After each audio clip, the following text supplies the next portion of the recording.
Hello guys, I'm back again with another Nezumi review. Now I got in touch with Nezumi and I said, hi guys, love your watches. Can I please borrow a watch or two? Have you got anything knocking around that you could send me? And they did. If you haven't checked out my Nezumi Tonnerre video, go check it out because that's another cracking watch.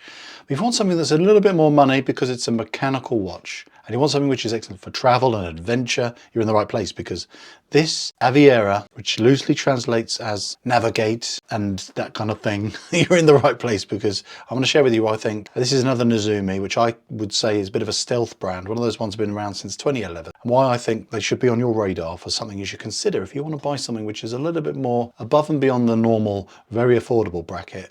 Get something which is something you're going to hopefully be a keeper in the collection, which is got some special things about it. But why is it special? I'm going to share that with you now.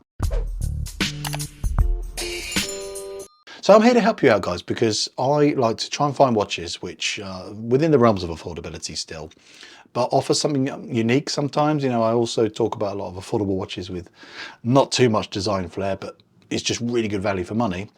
Watches like this Nezumi offers kind of a whole new level of best of both, if you know what I mean. It's stepping up the price. Are you going to get the build quality and all the other cool stuff that we'd hope to get from when you're spending more money?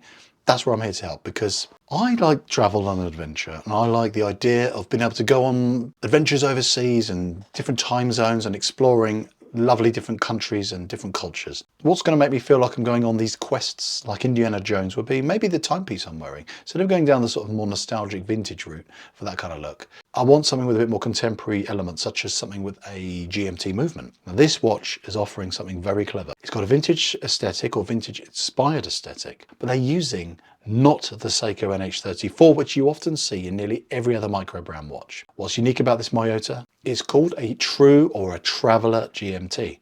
Now what's cool about a true or traveler GMT and why it is, in my opinion, the best type of GMT movement, as opposed to what the other types, such as the Seiko NH34, that's a caller GMT. Now, those of you who don't know, the difference between caller and true is, let's say you work in an office and you have to call 3 different countries, or maybe 2 different offices around the world, you're a caller. You basically will have the ability to quite easily move the GMT hand, and you have a rotating bezel to choose another time zone as well. And then you've got obviously the regular handset for another time zone. So it's easy to track lots of different multiple time zones. Very useful if you're a person who communicates with different people around the world.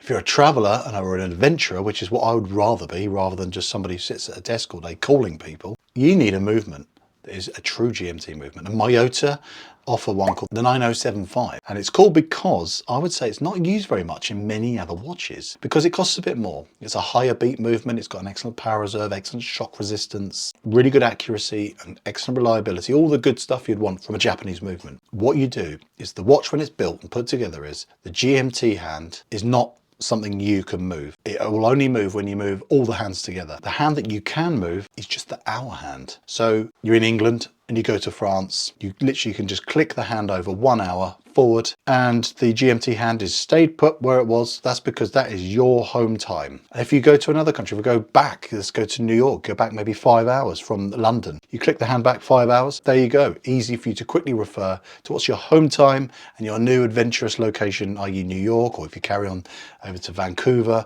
It's really easy to quickly flick the hand round. It doesn't mess with your minute hand. It's just so clever and quick, easy to set for when you're going on your traveling adventures. So what is it packaged in? Well, it's packaged in this case. This reference is a 300 piece limited edition, but there's the other colorways without the DLC coating, for example. I try and keep all the stats and specs in the description so I don't have to try and just bore you to death with them all now. I'm going to cover the most important things now. You know about the movement. But what's clever? What they've done with this movement, because there's always a bit of depth when it comes to a GMT movement.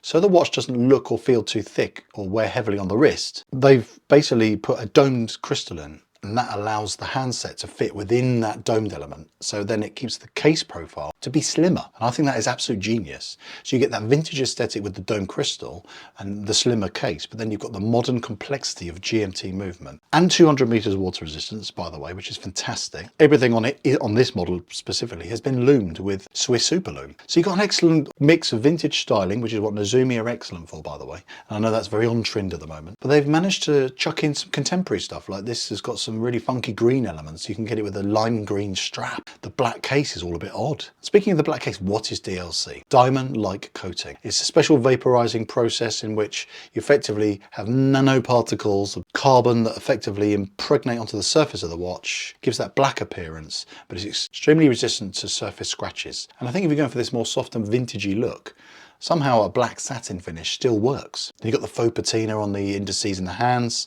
but then you've got a splash of colour with that GMT hand and all the markers around the outer bezel, and they're loomed as well. So how does it wear? For a GMT watch, it's fantastic. It's got a lovely compact case size, the slimness, the case geometry, the way it fits on the wrist is beautiful. Those lovely lyre lugs and the conformity in which it sits on your wrist is so very good.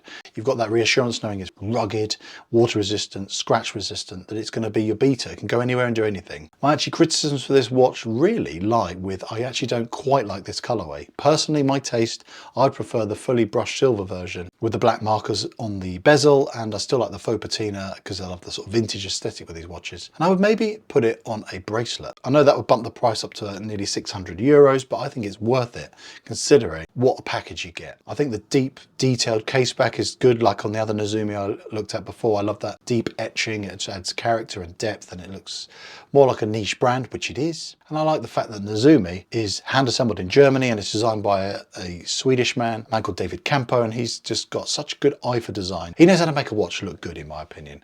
And why I think it's a hidden gem in the market is because there are a lot of pieces out there, this similar price, a lot of competition, but there's nothing which offers this kind of twist of originality. You've got the other personal touches, such as it being hand assembled in Germany, the excellent specification, using that Miyota movement, which we don't see enough of. It all seems to amalgamate into what I think is a fantastic package if you're going to spend a little bit more money on a special all-round beater travel adventure watch. This is something I think is just a bit of a hidden gem from this stealthy brand, and get it in a stealthy colour. That's why I think you should just go and check it out. Now don't forget to subscribe if you got to this bit, that'd be awesome. But you know what, I'm grateful for you just watching my videos, and that means a lot, and I look forward to seeing you in another one really soon.